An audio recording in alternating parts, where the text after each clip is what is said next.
केंद्रीय मंत्रिमंडळानं नुकत्याच मंजूर केलेल्या यूपीएस म्हणजेच एकीकृत पेन्शन योजनेचं कर्मचाऱ्यांनी स्वागत केलंय। केंद्रीय कर्मचाऱ्यांनी याबद्दल केंद्र सरकारचे आभार मानले आहेत।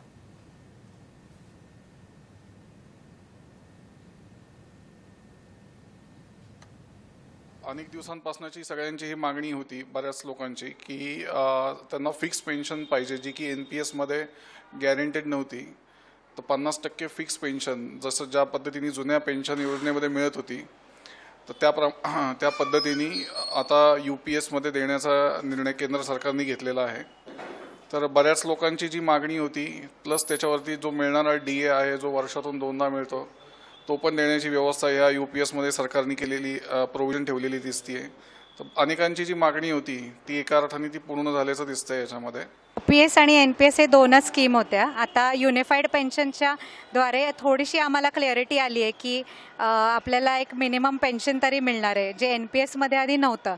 आणि मी ह्याच्यासाठी गव्हर्नमेंटचे फारच आभार मानते, कारण की ह्याच्याने आम्हाला आमच्या रिटायरमेंट नंतर निश्चिंत राहता येईल की आपल्या हातात एवढे पैसे तरी पडणार आहेत।